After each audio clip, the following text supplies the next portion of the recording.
Assalamu alaikum. Welcome and karibuni to Aroma Zanzibar's kitchen, and welcome again to our Ramadan edition. And today I'm making these cinnamon honeycombs. They are so delicious. So I started by preparing the yeast with a teaspoon of yeast and a tablespoon of sugar, 2/3 cups of warm water, which is 150 milliliters. I let it sit for about 5 minutes to bloom before adding 2 cups of all-purpose flour and 3 tablespoons of milk powder. Just mix it before starting kneading with my hands. You can always use a stand mixer. And this is a very sticky dough. I wanted it to be sticky and light.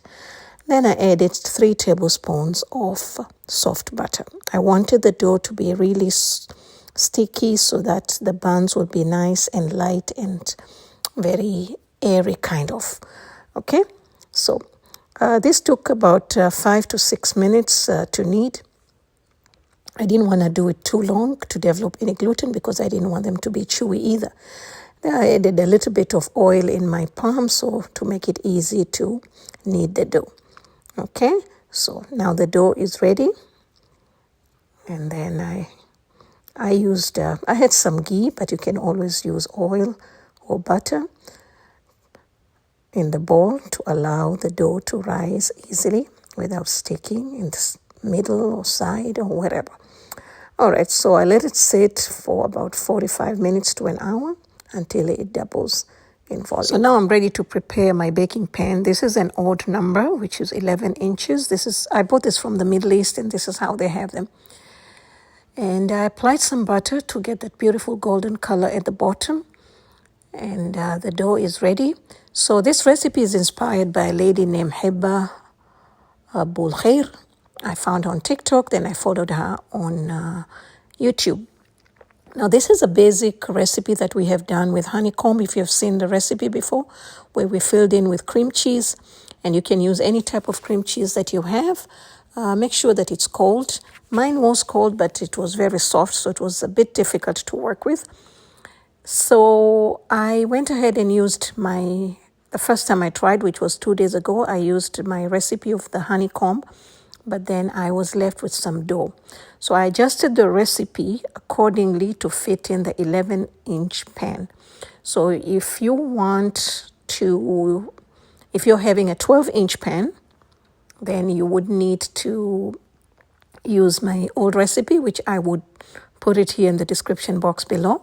But in that recipe, I used an egg. In this one, I didn't want to, so you can always use and maybe add an extra tablespoon of butter.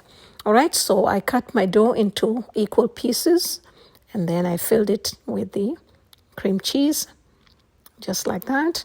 And then while putting it on the pan, you want to make sure that you leave a little bit space to allow it to rise properly.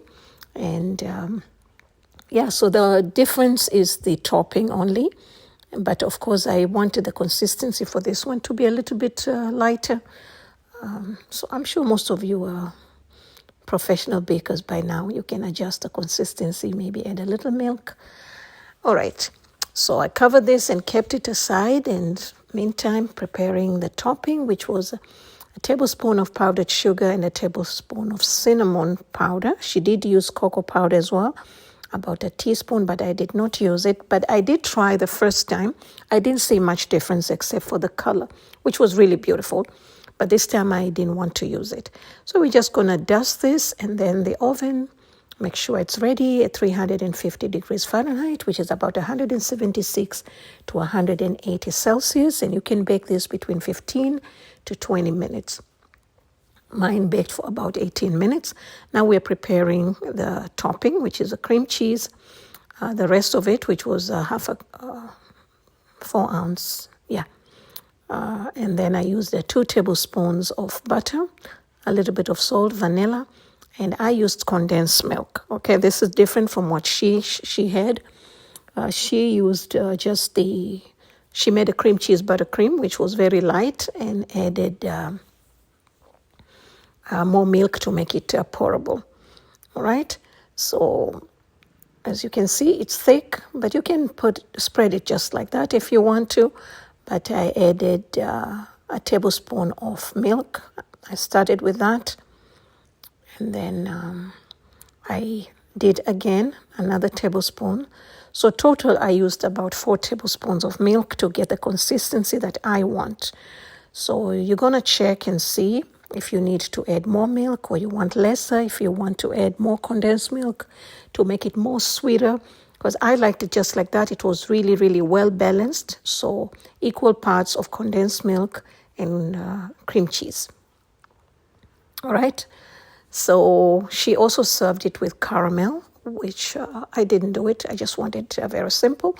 But like I mentioned, I will put it in I'll put her channel in the description box so you can have a look and see it for yourself. All right. So this is perfect for me. And now once the bread was baked, but I also realized this was baked at 10 o'clock in the morning on Monday. The cream cheese did not really soak the buns. It was just on top. And I think that's why she had the extra sauce to serve it, which makes sense because otherwise it's too dry. So this was 10 o'clock in the morning, and by 7 o'clock when we were ready to serve, I put it in the microwave. You can use the oven as well to warm it up for about 1.5 minutes, and it was perfect. And my kids love this because I made it 2 days ago and I made it again. And it's like cinnamon. They really taste beautiful, but with a cream cheese inside, it's heaven. All right. So thank you all so much for watching. For more recipes, please visit me at Aroma of Zanzibar. You'll find all the ingredients and the measurements in the description box below. And I wish you all a wonderful day and a blessed Ramadan. Bye-bye.